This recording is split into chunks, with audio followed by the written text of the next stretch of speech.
Hello, my name is Shelby Hansen, and I have the honor of talking with two amazing women today, Sheri Johnson and also Denise Redeker. Denise Redeker is going to be speaking with us about housing and transplants, what you should prepare for.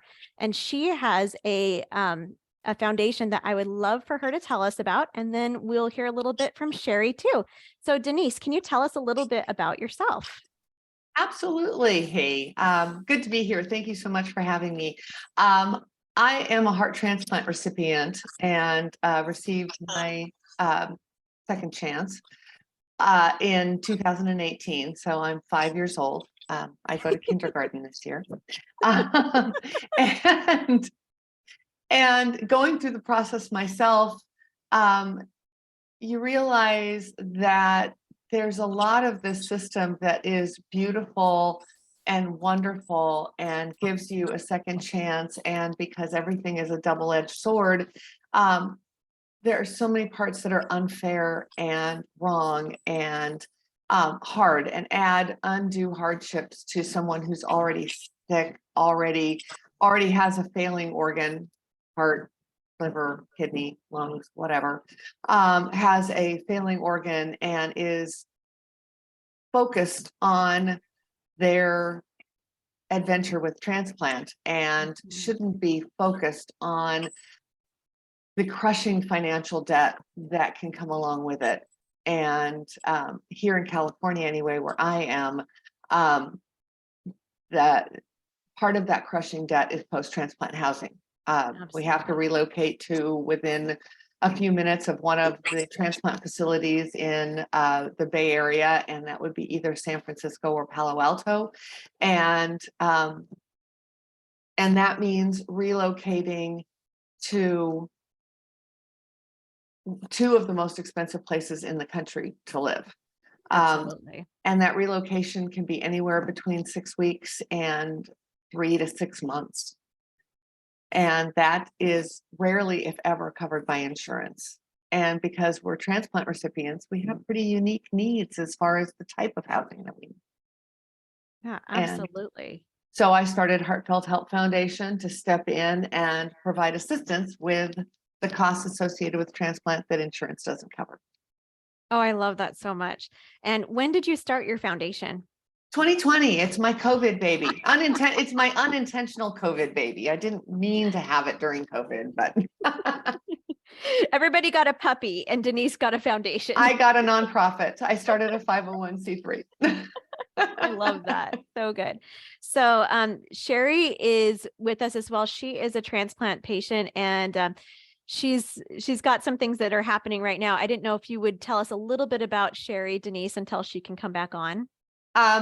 Sheri, and if you're listening, Sheri, and you can feel free to interrupt me. I met Sheri because she came to us as a patient through the foundation. She had her heart transplant, I believe, in 21. Oh, I wow. believe. Mm-hmm. And is just a super courageous story. And was in a position where housing near in the Silicon Valley near Stanford was an impossibility, that the concept of paying for that kind of housing was an impossibility. And so with the help of our foundation, she was able to afford that housing post-transplant, and now she is back to work. And that's actually one of the things that's taking her, diverting her attention today. But she's back to work and raising her family and doing all the things that she ought to be doing. Oh, I love that so much, Denise. So can you really speak to what is the financial piece of this puzzle? Well, if you look at any hospital's transplant page, organ transplant page, I've read a lot of them over the last several years, and all of them have a financial page in that huge booklet that you're given. You know, you sit down for that transplant evaluation and you're given that huge binder of all the information. And one of the pages, if not full-on chapters in that huge book, is the financial aspect. Mm-hmm. Transplants cost a lot. My own personal bill, I did not pay this bill, but my own personal bill was $3 million.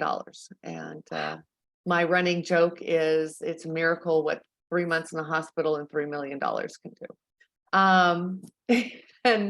And a lot of that is covered by insurance, especially if you're blessed enough and fortunate enough to have great insurance. A lot of it's covered by insurance. There's a significant portion of it that's not. And one of those big portions is the housing that is medically required, but because it's outside that circle of the hospital, it's typically not covered or minimally covered by insurance.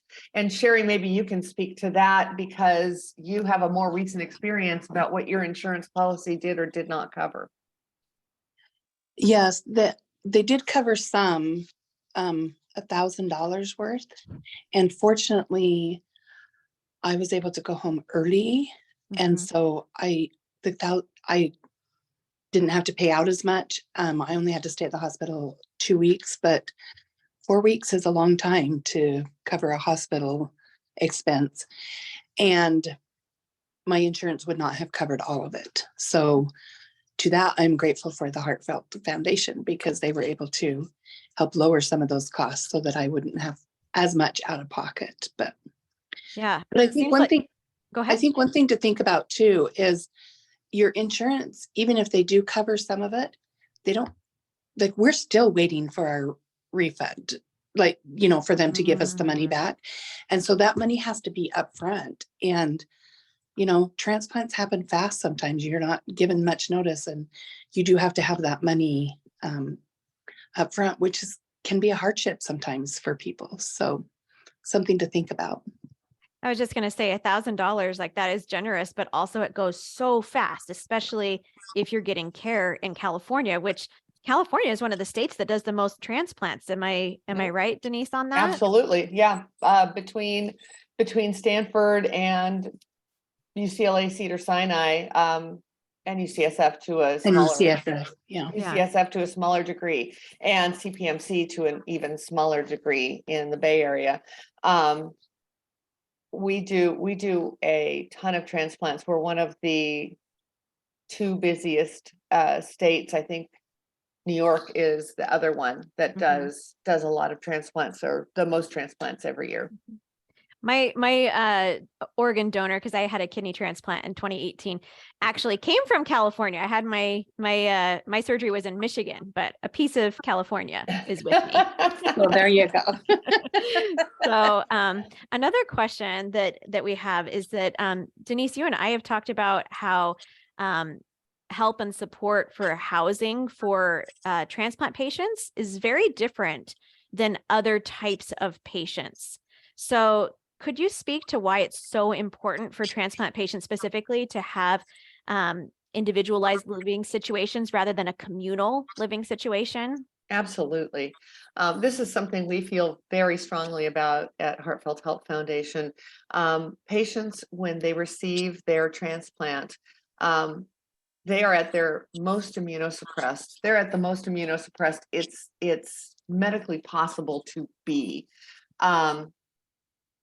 At a period of time. For that first year, especially that first few months, you are incredibly immunosuppressed. And to be put in a more traditional transplant house where you have other people around, you have people beyond your bubble. If COVID has taught us any word in the English language, it's bubble. Your bubble is your people, your immediate family, the people you know who are taking this as seriously as you are, that are keeping themselves as germ-free as humanly possible because they love you and they're caring for you. That is your bubble. And those are your people, those are your safe people. But when you're in a place that's got many, many rooms and many, many people all coming down for a communal lunch or a communal dinner, or they want to watch a movie, you've got to go to a communal space, then you are faced with a decision every single time because you know that that's a risk. That's an absolute risk to your personal health and your personal immunosuppression levels. I myself was back in the hospital during my first year of transplant because best anyone can guess, I touched the outside of the egg of an egg, like the outside shell of an egg, and got salmonella. That's how immunosuppressed we are post-transplant, especially if you're going through organ rejection, one type of organ rejection or another, where you're on massive doses of prednisone to deal with those rejection episodes. That reduces your immune system obviously even more. That's the goal, is to get your body to accept a new organ. That's the goal that they're looking for. So to create a environment where you're adding risk that doesn't need to be there seems to not make any sense to me. And that model of communal transplant housing really kind of developed in the 60s, 70s with pediatric cancer houses. And although cancer patients are immunosuppressed, obviously, they're not as immunosuppressed as a transplant patient is. And so to treat them the same, I think ignores some critical issues that transplant patients have with their unique level of immunosuppression. I couldn't agree more. Sheri, I'm curious, how did you find out about this resource of help with post-transplant housing? Because it seems like a lot of people may not be aware of help and services that are available to them. Well, I was pretty out of it, and my sister was the one trying to take care of it. And according to Denise, she reached out to the social worker through Kaiser, and then Kaiser gave her Denise's number. So my sister worked with Denise at the beginning, and then when I was, aware, then it was Denise and I sending texts and emails back and forth. So, and phone calls. I'm sure. So basically through the social worker, through the transplant office with Kaiser in Santa Clara there. So yeah, otherwise I don't know how I would have found her. So I'm grateful for that.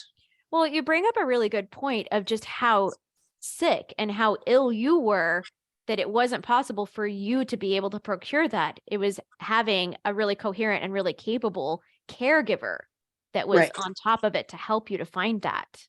Right. Yes. And that's true, because for 3 weeks I was not able to do any of that.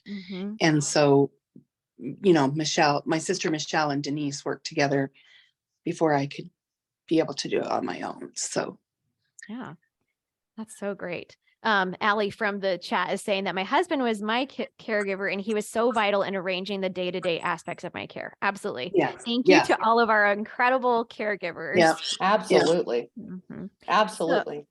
So Denise, can you tell me about how how your housing works then? If it's not communal, what is your aim to help post-transplant patients with the housing? How do you work that? We work with suite style hotels or short-term apartment leasing companies that typically rent in our area, Northern California. They are typically used for temporary tech workers. So the workers that are coming to work at Apple or Twitter or Google for the summer or that kind of thing. There's temporary apartments and suite style hotels in both San Francisco and in Silicon Valley. And we partner with those companies and those hotels, and we negotiate rates so that we're honoring our donor money, because we're 100% donor funded. And we are able to place patients in exactly the type of housing. That's the other piece of this puzzle. The exact type of housing that is perfect for each individual family unit, because if you can think about it, families look different. Everybody's family looks different. And the traditional nuclear family, which I'm blessed to have, but not everybody does, where there's a husband and a wife and kids and, 2 point whatever kids, and that nuclear family's great, but that's not the typical situation. Especially in the world of transplant, there are younger transplant patients who their parents are their caregivers. There are adult transplant patients who aren't married, and so their cousin is coming in to be their caregiver, or a friend is coming in to be their caregiver, and they need a different kind of living situation than a husband and wife, who the wife is a transplant Yeah. patient or the husband is a transplant patient. Everybody's situation is unique. And I, as an example, I can tell you about a little 6-year-old boy that was one of our first patients who received his transplant when he was 5. Uh-huh. And oh goodness, he must be 7 now. Wow. I have a 6-year-old. Thinking about those are little guys. Oh, they're little guys. And because of their family situation, that little boy had 3 caregivers, grandma Mhm.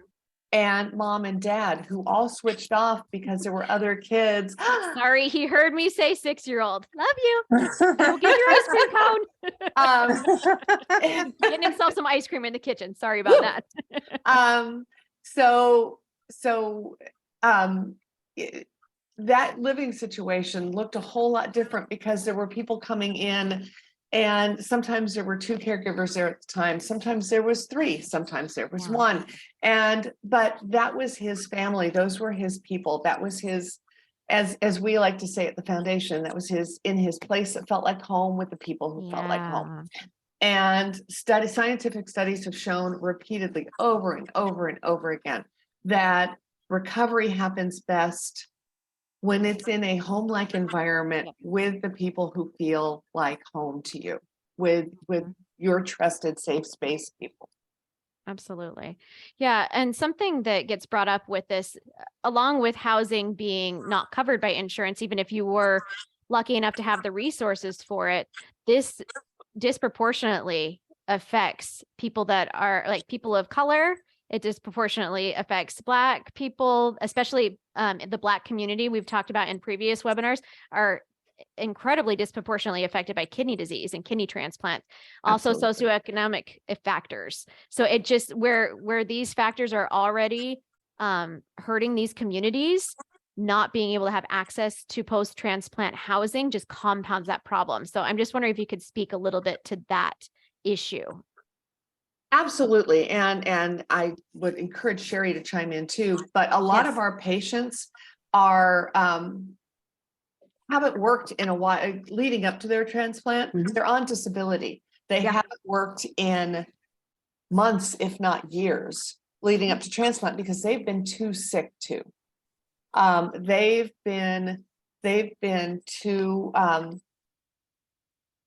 involved with constant doctor's appointments and back and forth to what are probably far away, hours away. My transplant team is 2.5 hours away from my front door. Sheri, I think you're about the same distance away from your transplant team. I was too, curious right? about that, Sheri. So your life is absorbed pre-transplant and immediately post-transplant, but pre-transplant with the day-to-day stuff of being sick, of being chronically ill, of being fatally ill, because pre-transplant, that's what you're looking at. You're looking at death or life or death. You know, I said in a speech a while ago that I was waiting to die and hoping to live pre-transplant, but that's where you're at. Pre-transplant is you're waiting to die and hoping that you get to live. And work becomes this secondary thing. And either by your own choice or by your employer's choice, because you can't keep up with the workload that you were doing prior to transplant. So the vast majority of people who come to us, in fact, I would hazard to guess 100% of everyone who comes to us for help has been out of work. Parents have sacrificed jobs to take care of their babies. I can tell you, we have one particular situation where we have a 19-year-old young woman who had to have a heart and liver transplant. And because of her unique medical situation, her parents, they live out of state, and her parents were first referred to CHOP, to Children's Hospital of Philadelphia, Pennsylvania. And they were evaluated, so they had to relocate to Pennsylvania. They were evaluated there for 2 or 3 months and rejected. And then they were referred to another hospital where they relocated for 2 or 3 months, were evaluated, were rejected. All of those travel costs, by the way, out of their own pocket. Yeah. Out of their own, yeah. And finally were accepted at Stanford Children's at Lucille Packard. But that's what parents do for their kids. Mhm. If your kid, my kid, Sheri, if your children are critically ill, you're sacrificing, you're burning through every penny you have without question, without hesitation, without analyzing if this is the right financial choice for your family. Your child is critically ill and you are going to move heaven and earth, no matter what it costs you, to get them to this second chance. And that is true of 100% of the parents.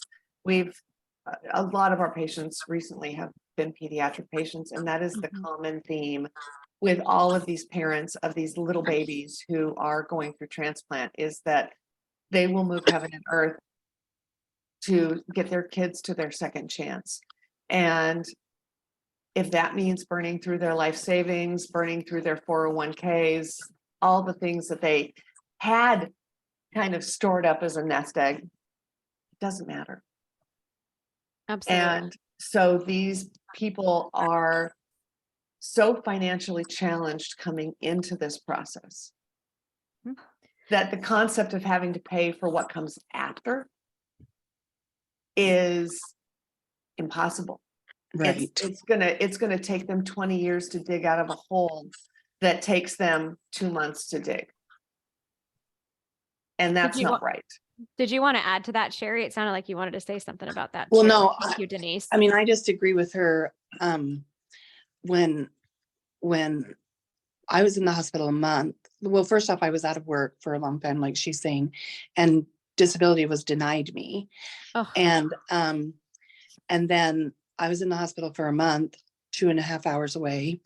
And so the same thing, like not just housing for me had to happen afterwards, but like, my husband would come and stay, and at the time it was COVID, so he couldn't stay overnight in the hospital, of course. So every night we had to have a hotel room that he had to go to, or my sister, whoever was yeah. there to take care of me. And so those were expenses we weren't even thinking about ahead of time. Like, we're like, oh yeah, I guess we have to take, and one of the nurses was telling me that there was the CEO actually of the hospital told me that there was a little boy in the pediatric unit that had received a transplant that had been in the hospital for a year. And I was Whoa. like, oh my gosh, those poor parents having to, be at the hospital and worry about where the money comes from. Because with Stanford, and I don't know about these other hospitals, I just know Stanford, but people fly in from Hawaii, they fly in from all over to Mhm. come. And so once they're here until that transplant happens and the post-transplant stay at the hotel. And that's, like Denise is saying, all an expense that none of that's covered, just the hotel expense Mhm.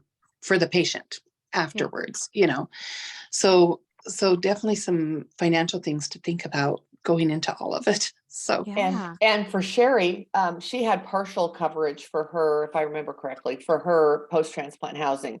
But the things to remember about that is you're a Kaiser patient too, right, Sheri? yes. So it's $100 a day. That's a third of what a hotel costs in Right. Palo Alto. Yeah. It's a third of what a Yeah. hotel costs. And it follows you as a patient. So like for me, I'm a Kaiser patient as well.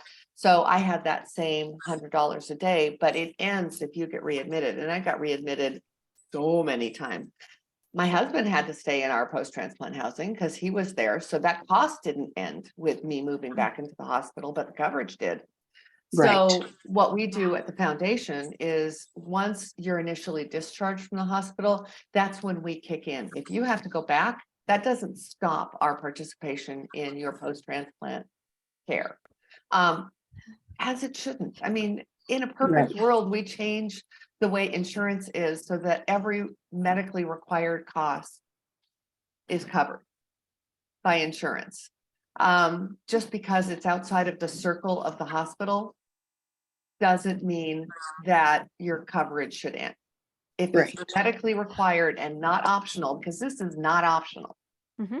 It's not like I had the option. They said, well, it's easier if you stay here because you can be closer to the hospital. No, that's not an option they give you. You're like, you No, must you have move. to. That's part of what you agree to when you agree to Mhm. transplant, Mhm. is that you will relocate. Well, that brings up a really good point too, Denise, that just really, I can't believe that it's a reality in the United States, that if you cannot secure that post-transplant housing, you are not listed. And I don't think people outside of transplant really understand the implications, because if you're an organ failure, that means that, like the little girl that you were talking about, those hospitals said, we can't fix her. She, like, keep moving on. But how many people are being denied the life-giving access to a surgery simply because they don't have access to funds? Like, that's just, it's so, and the inequity just gets me when I think about it that way. Oh, the inequity issue is huge. And they'll never tell you, a hospital will never tell you that they're delisting you until you raise the funds. But they'll tell you they're moving you to a status 7, which is Not gonna get one. that's basically delisting you. I mean, you're Mhm. technically still on the list, but Mhm. until you raise the funds, and they'll give you a list. I'm looking at UNOS's list right now for planning for organ transplant, and they give you, and Stanford does that too. Stanford's pamphlet does that too. Kaiser's pamphlet, UCSF's pamphlet gives you GoFundMe's website link and Help Hope Live's website link, which are all great. I mean, Mhm. GoFundMe's not, it takes way too big of a percentage, but Help Hope Live is great, and they're a great fundraising resource. If anybody here doesn't know about Help Hope Live, please look into it if you're looking to raise some funds that nonprofits out there don't cover, because clearly there's things that we can't cover. But and there's lots of weird expenses that come with transplant. And Sheri, you'll have to tell me your story, but I'll tell you mine. My weird expense associated with transplant was pillows. I was so uncomfortable and nothing was comfortable. And I hand to God, I think I ordered 20 pillows the first 2 months post-transplant on Amazon, and just kept trying because I was so uncomfortable, which now I know was just my whole sternum had been cut open 3 times. I was uncomfortable. I would have been uncomfortable no matter what, but I kept thinking a pillow was going to resolve my issue. So I ordered so many pillows. And of course, that's not covered by insurance, Mhm. nor is it covered by anything, but I kept hoping. So, Right. so there are weird expenses associated with transplant that insurance doesn't cover that you're already still going to have to cover. Pillows were my weird thing. I think everybody has something that they Mine didn't. was blank slate ice cream in Ann Arbor. we put them in business. I could not eat anything after my transplant. I'm like, bring me ice cream. That's all I All can the eat. ice cream. So we're getting to the close of our webinar today, but I'm just curious, and start with Sheri and then go to Denise. Like, what are some things that you would want a potential transplant patient that is coming up with transplant? What are some things that you would want them to know, Sheri? Regarding housing or just, Yeah. Well, it could be either one, housing or transplant. well, if it's regarding housing, Denise found us a great hotel to stay at. But Mhm. my biggest thing was, so I was in the ICU for so long that I lost all my muscle mass in my legs. Yes. And so I'm with Denise. I had to buy lots of pillows to just help me get up off of chairs because I couldn't be too low because I had no strength in my arms or legs because I'd lost all the muscle mass. Yeah. And so they said that they had a toilet that was handicapped accessible, but it was not. Kaiser ended up having to bring extra stuff in for me, but making sure, even though they say that, because I could not get up off the toilet without pulling, and then I would have ripped open my sternum. Yeah. And then even like I couldn't take a shower, and so they're like, "Oh, it's fine. We have, the hose that comes off," but the hose that came off still made me really nervous because I was on dialysis also. So I was scared that they said, if any water gets in here, it'll cause an infection. And Yep. so, all those fears. So maybe like, I don't know, something a little more accessible with a shower that can protect you. And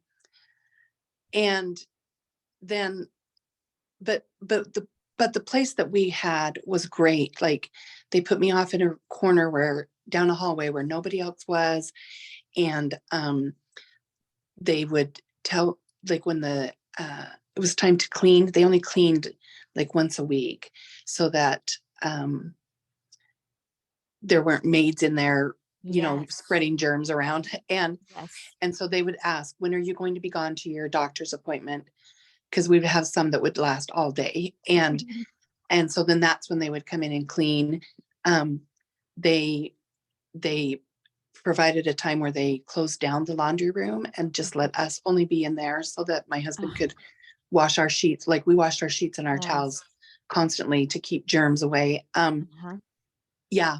And then a kitchenette, like, was so wonderful. One of the expenses we bought a crock pot and an Instapot so that I could make some healthy food. So we weren't having to eat yucky food that would hurt my transplant.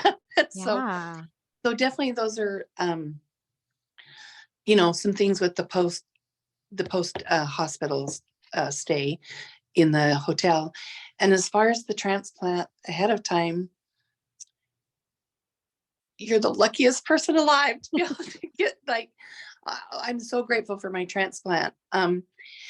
Were we prepared for how sick I would get? No.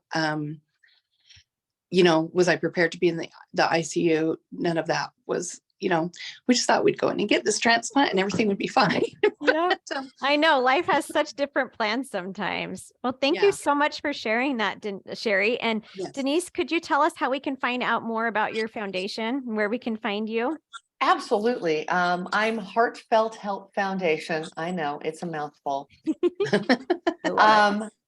And that's it's heartfelthelpfoundation.com on the interwebs. And on social media, I am Heartfelt Help Foundation on Facebook and Instagram. And Heartfelt Help F on Twitter. Although find me on Instagram. I'm far more Instagram responsive savvy. on Instagram. So good. Well, it's been incredible meeting with both of you women. I think that this is going to be so helpful for people, whether you're post-transplant or pre-transplant. This is really, really good information that we're getting out to the community and can really make a difference in a lot of people's lives. So thank you for the work that you do. And thank you for being here. Thank you so much. And this kind of conversation, I think, is just such a great thing to start having, especially for people who aren't aware that this is an issue. Absolutely. I couldn't agree more. All right. Have a lovely day. Thank you so much.